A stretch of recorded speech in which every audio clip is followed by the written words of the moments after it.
Jeff J dit, est-ce que Allah qui est sage peut ordonner de couper la main de quelqu'un?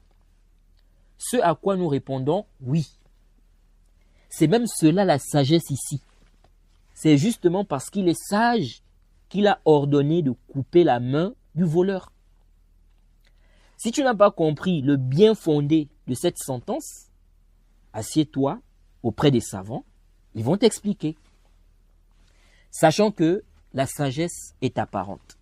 Tout d'abord, les égarés qui nient la sentence réservée aux voleurs regardent généralement l'intérêt de celui qui a volé. Ils ne regardent pas l'intérêt de celui à qui on a volé, l'opprimé, ni l'intérêt de la société. Savez-vous ce que ça fait?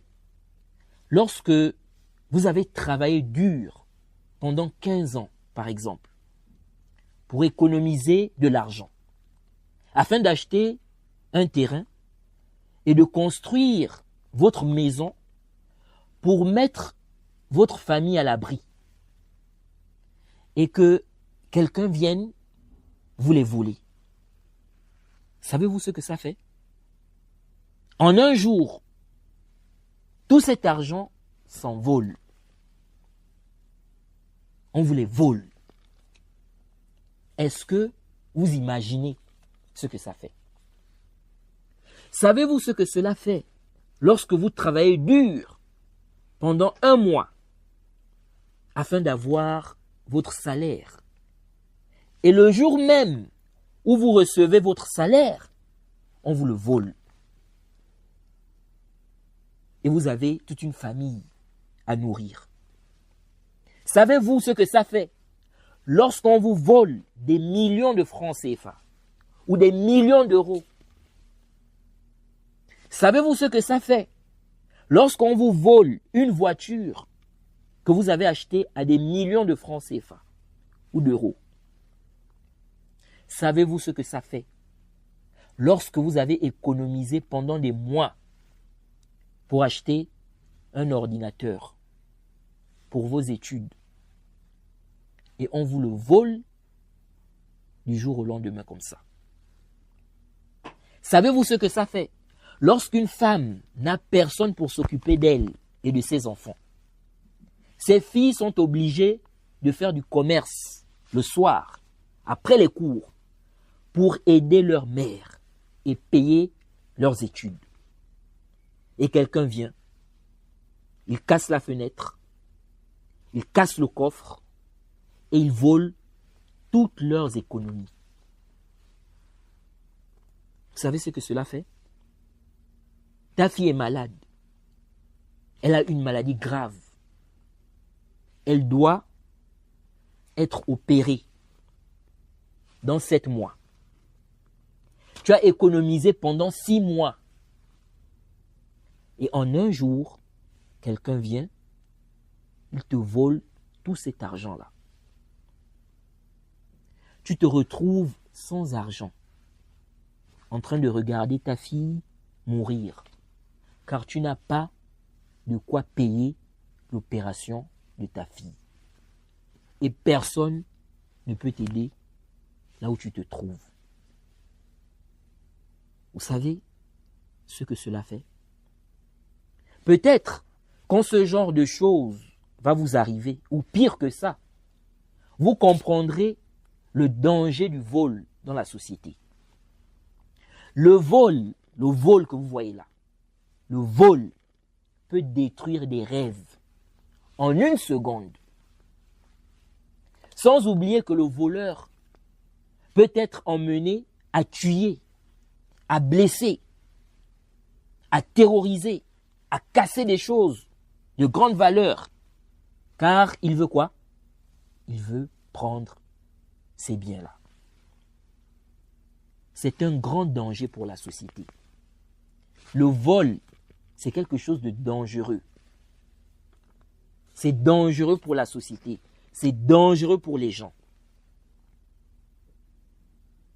Allah, dans sa sagesse, a donc ordonné de couper la main du voleur, afin que ça soit une punition pour lui et aussi une dissuasion. Cela permet de dissuader les gens à propos du vol. Quand les autres vont voir que si je vole, on va couper ma main, ils vont éviter le vol. Et même celui qui a volé, quand il va voir qu'on a coupé sa main la première fois, la deuxième fois, il va bien réfléchir avant d'aller voler.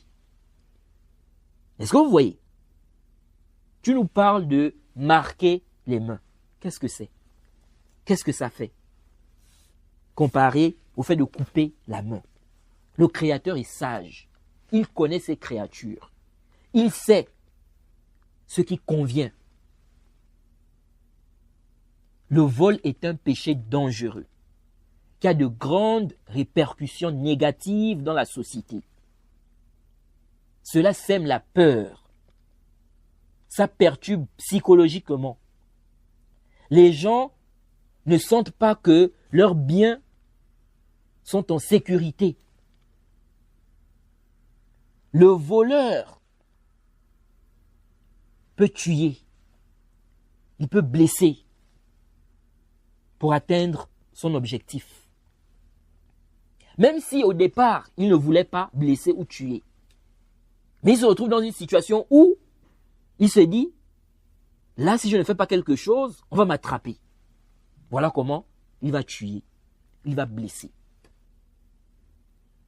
Il va casser des choses, des fenêtres, des portes, des choses même qui ont de la valeur. Il se peut même que ça soit des choses qui ont été construites et pour lesquelles on a dépensé énormément d'argent. Le vol est un mal pour la société. C'est un mal. Couper la main du voleur est le meilleur jugement qui soit sur son cas. Allah n'a pas ordonné de couper la main de l'innocent, celui qui n'a pas volé, mais bien celle de celui qui a volé. Ce n'est pas une injustice envers lui. Ensuite, ce jugement a des conditions. Ce n'est pas tout celui qui vole à qui on coupe quoi? La main. Et cette sentence revient au gouverneur, pas à n'importe qui. C'est le gouverneur qui coupe, n'est-ce pas, la main du voleur. Ou bien celui qu'il va déléguer pour faire ça. Ce n'est pas n'importe qui comme ça. Quelqu'un a volé, on dit allez, coupez sa main. Non. Sinon ce sera le désordre. Est-ce que vous suivez? Les sentences, les peines là, les peines sont appliquées par le gouverneur. On avait déjà détaillé cela dans les fondements de la Sunna. Donc il y a des conditions. Et